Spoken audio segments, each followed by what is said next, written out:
আসসালামু আলাইকুম সম্মানিত দর্শক। কখনো কি এমন কোনো রহস্যময় জায়গার কথা শুনেছেন যেটি বাস্তবে পৃথিবীর কোথাও নেই, তবুও শতাব্দীর পর শতাব্দী ধরে মানুষ কল্পনায়, ধর্মীয় বিশ্বাসে আর সাহিত্যিক কাহিনীতে গভীরভাবে জীবিত? আজ আমি আপনাদেরকে নিয়ে যাব এক অদ্ভুত, অলৌকিক আর রোমাঞ্চকর জায়গায়, কোহে কাহাফ।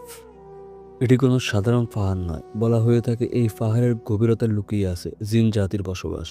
এটি এমন এক রহস্যময় স্থান যার গায়ে সময় থমকে গেছে, মানুষের পা পড়ে না, আর এই গহীনে আছে এমন সব গোপনীয়তা যা শুনলে গায়ে কাটা দেয়। কোহে কাহাফ শব্দটি এসেছে ফার্সি ও আরবি সাহিত্য থেকে। কোহ অর্থ পাহাড়, কাফ অর্থ এক ধরনের সীমান্ত বা প্রাচীন বিশ্বাস অনুযায়ী পৃথিবীর একেবারে প্রান্ত। অনেক পুরানো ইসলামিক চিন্তা অনুযায়ী কোহে কাহাফ এমন একটি পর্বত শ্রেণী যা পুরো পৃথিবীকে ঘিরে রেখেছে। এই পাহাড়ের রং নাকি পান্না পাতার মতো সবুজ, আর এটি আকাশকে নীল করে তোলে। এ ছিল প্রাচীনদের বিশ্বাস। কিন্তু এই পাহাড় শুধু এর সৌন্দর্য দিয়ে বিখ্যাত নয়, এর গায়ে যে রহস্য জড়িয়ে আছে তা বহু কল্পকাহিনীর জন্ম দিয়েছে। অনেক ইসলামী গল্পে বলা হয়েছে এই পাহাড়ে ফেরেশতাদের অবস্থান আছে, আবার অন্যদিকে বলে এই পাহাড় হচ্ছে জিনদের মূল বাসস্থান। এক অদৃশ্য জাতি। ইসলামের বিশ্বাস অনুযায়ী জিন হলো এক ধরনের অদৃশ্য জাতি যাদের সৃষ্টি করা হয়েছে আগুন থেকে। আল্লাহ তাআলা বলেন, আর আমি মানব জাতি এবং জিন জাতিকে সৃষ্টি করেছি শুধুমাত্র আমার ইবাদতের জন্য। জিনেরা আমাদের মতোই বিবেকবান, বুদ্ধিমান। তাদের নিজেদের জীবনযাপন পদ্ধতি আছে, তারা খায়, ঘুমায়, বিবাহ করে, এমনকি সন্তানও হয় তাদের।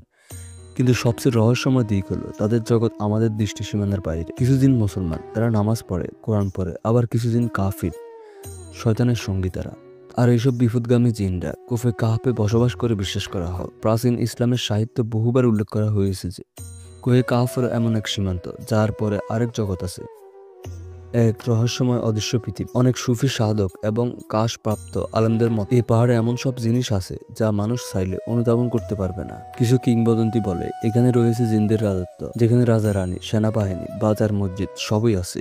এমনকি কিছু বিশেষ ধরনের জিন নাকি এখান থেকে বেরিয়ে এসে মানুষের জগতে প্রবেশ করে এবং কখনো কখনো বিভিন্ন অলৌকিক কাজে সাহায্য বা ক্ষতি করে মানুষের।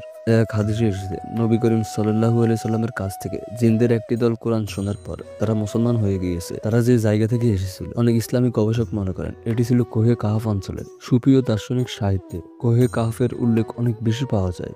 বিশ্ববিখ্যাত পারস্য কবি ফিরদাউসি এবং রুমি তাদের অনেক রচনায় কোহে কাহাফ উল্লেখ করেছেন। তাদের মতে এই পাহাড় হলো এক আধ্যাত্মিক রহস্যের প্রতীক, যেখানে মানুষ নিজেকে হারিয়ে দেয়, নিজের আত্মা খুঁজে পায়। এক কাহিনীতে বলা হয়েছে একজন সুফি সাধক সাধনায় লিপ্ত হয়ে কোহে কাহাফে প্রবেশ করেছিলেন, যেখানে তিনি এমন এক জগৎ দেখেন যেখানে জিনরা আল্লাহর ইবাদতে মগ্ন। এসব গল্প বা বাস্তব কল্পনা তা আমরা নিশ্চিত করে বলতে পারি না, তবে এইসব গল্প মানুষের কল্পনা শক্তি আর আধ্যাত্মিক অনুসন্ধানের চূড়ান্ত রূপ। আজকের বিজ্ঞান বলবে পৃথিবী ঘিরে কোনো পাহাড় নেই, কোহে কাহাফ বাস্তব নয়, তবে ইসলামের বিশ্বাসে সবকিছু দৃশ্যমান বাস্তব নয়। যেমন আল্লাহ, ফেরেশতা বা জান্নাত, তেমনই জিনও এক অদৃশ্য জগতে বসবাস করে। তাদের জগৎ আমাদের বিজ্ঞান দিয়ে ধরা যায় না। আবার ইসলামী সাহিত্য আমাদের শিক্ষা দেয়, এসব কাহিনী থেকে আমরা শিক্ষা গ্রহণ করি। বিশ্বাস, ভয়, আত্মশুদ্ধি আর তাকওয়া শিক্ষা, এসব কাহিনী থেকে আমরা শিক্ষা গ্রহণ করি। কোহে কাহাফ কি সত্যি কোনো স্থান, নাকি এটি একটি আধ্যাত্মিক প্রতীক? জিনেরা কি এখন এখানে বাস করে? এই প্রশ্নগুলোর উত্তর হয়তো আমাদের জানা নেই, তবে একটি কথা নিশ্চিত, এই কাহিনীগুলো আমাদের অন্তরে দাগিয়ে তোলে এক ধরনের ভাবনা, এক ধরনের ভয় আর এক অজানা পৃথিবীর কৌতূহল। যে জগৎ আমাদের চোখে দেখা যায় না, সেই জগতে হয়তো লুকিয়ে আছে অনেক বড় সত্য।